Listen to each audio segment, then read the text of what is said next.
dari seni rupa, jurusan lukis juga. Nah, mulai ngelukis tuh tahun ketiga sih kalau aku, soalnya tahun keduanya sempat masuk studio drawing. Di sana pengen nyoba eksplor di drawing karena itu studio baru juga kan, terus pengen tahu bisa mengembangkan apa sih dari medium drawing, kan murni banget tuh. Nah, terus setelah dipikir-pikir, oh kayaknya pengen beranjak ke lukis. Nah, sebenarnya aku eksplorasi lebih ke warna sih. Aku ngerasa oh kayaknya suka nih kalau ngelukis warnanya lebih dimainin gitu, lebih ekspresif lagi. Ya mungkin berangkat dari baca-baca soal Fauvis juga ya, tapi kan kalau itu beneran stilasinya banyak. Kalau ini aku masih kayak lebih ke mainin saturasi aja dulu gitu. Nah, sampai akhirnya masuk ke TA, aku bikin series karya kamuflase yang sempat dimasukin ke UOB juga. Kebetulan ada 8 series di sana. Aku ngomongin soal cyberspace sih.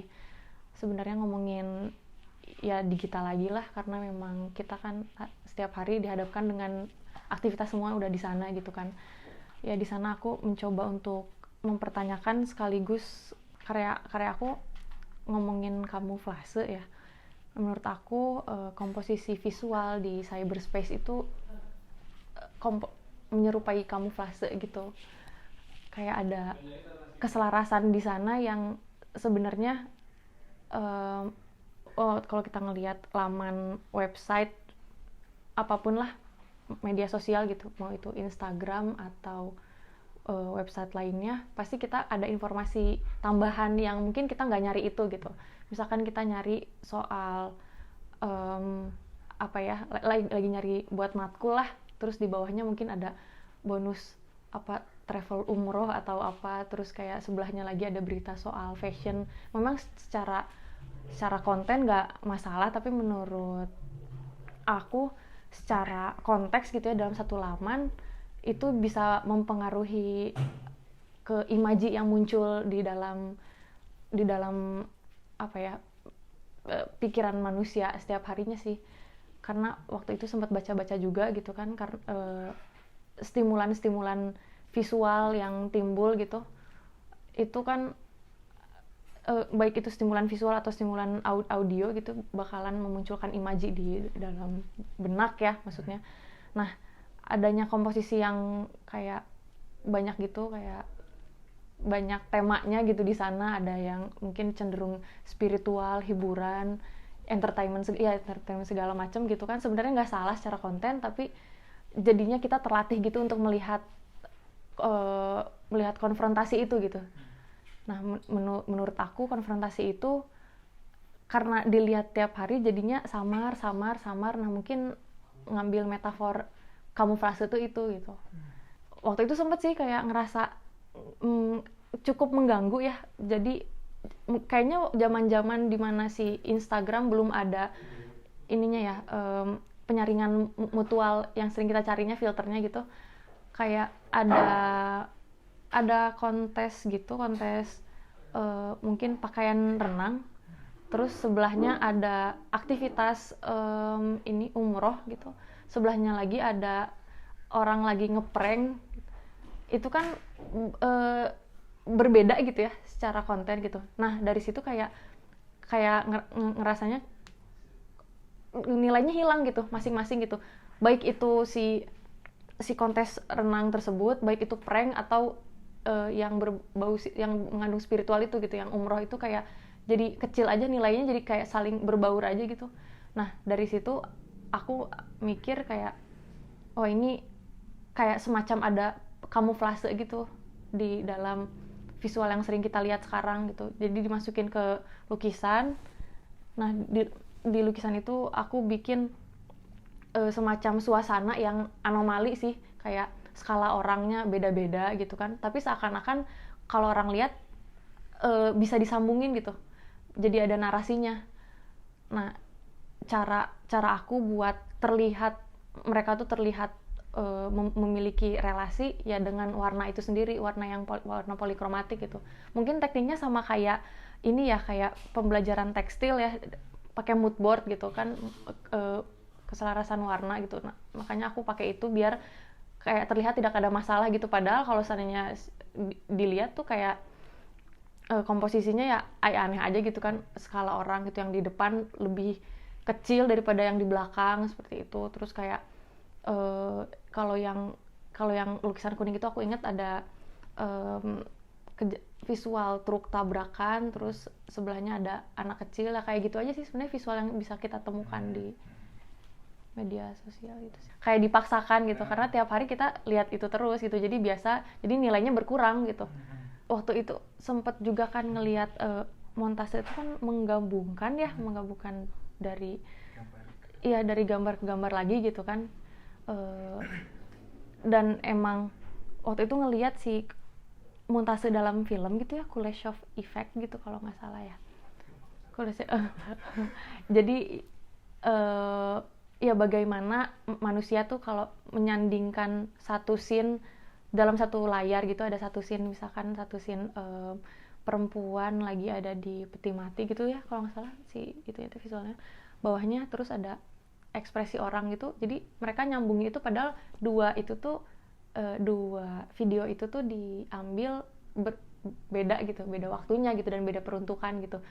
Jadi ketika apresiator melihat ada bukan perasaan ya, ada ya pemikiran untuk kayak oh ini sebuah ekspresi saling merespon gitu satu sama lain si gambar itu tuh. Nah terus dari situ makanya aku ambil sih si montase itu, aku ngambilnya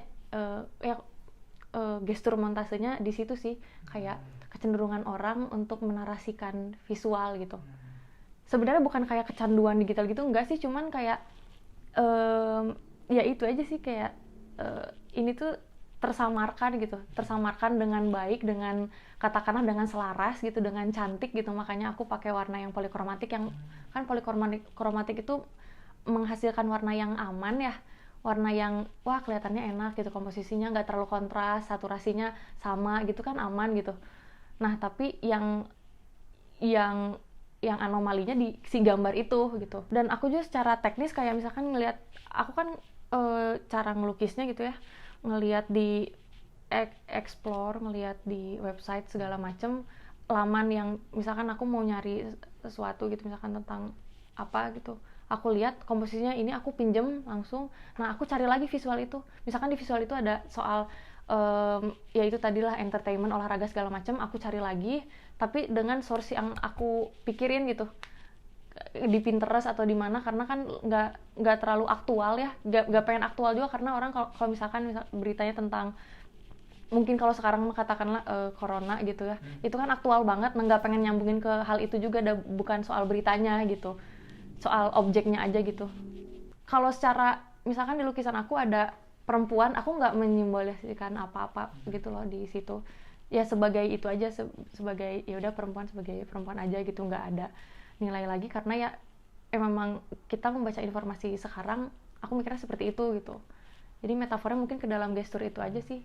Kalau untuk konvensional sendiri maksudnya gimana kita narik si apa yang mau kita angkat itu aja sih, apakah relevan atau enggak gitu ya, karena kan kalau ngebahas ini beneran menyeluruh banget ya, timeline banget gitu, kayak mungkin dulu berangkatnya dari yang realis gitu, penggambaran yang apa ya, pendekatannya untuk agama gitu kan ya. Nah kalau sekarang mungkin kan berkembang pasti ya subject matternya, walaupun mungkin medium sama tekniknya jadi terlihat tidak konvensional kalau menurut aku ya, kayak maksudnya tidak konvensional kayak yang apa ya, tidak sekonvensional itu, kayak tidak sekonvensional sebelumnya gitu, karena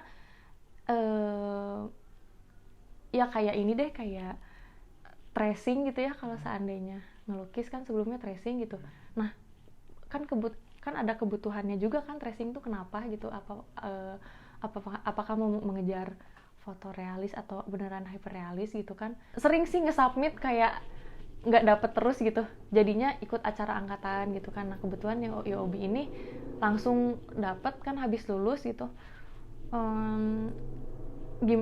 Experience-nya kayak beda pada saat ini sih, proses mau mengumpulkan karyanya gitu ya. Kalau seandainya emang UOB mungkin ada tema tertentu gitu kan, dan ya itu sih, kita bagaimana kita menjembatani karya dengan itu dengan tema yang sudah ada gitu.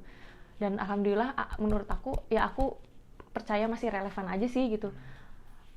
Kalau seandainya karya-karya sebelumnya kan penggodogannya bersama ya, jadi kayak nggak dingin aja gitu, mungkin lebih hangat, lebih ngerti gitu, akunya lebih kebayang mungkin ya, karena tahu strukturnya segala macam. Nah kalau ini kan kayak ya sifat-sifat kompetitif mah ada gitu kan, kayak wondering aja gitu karya orang kayak gimana ya. Aku percaya kalau aku, mungkin ini pilihan aku gitu, pilihan aku untuk mematangkan si seni rupa yang kemarin gitu loh. Aktivitas lingkungan teh kan masuk ke memori gitu ya, maksudnya kayak, dan mungkin kita yang bekerja di ranah visual kan mengasah itu terus gitu ya, mengingat itu terus gitu, bahkan waktu yang baru beberapa detik yang lalu aja gitu kayak mungkin udah lebih terlatih gitu. Apalagi kan ya kayak kolektif aja gitu kan, jadi itu mah kan mungkin ada dorongan untuk itu mungkin kalau dorongan untuk bersamanya ada ya, itu mah emang harus gitu kan. Nah kalau ini kan tanpa sadar gitu kan, mungkin dari proses diskusi, proses ngobrol kayak gini kan ngaruh banget gitu.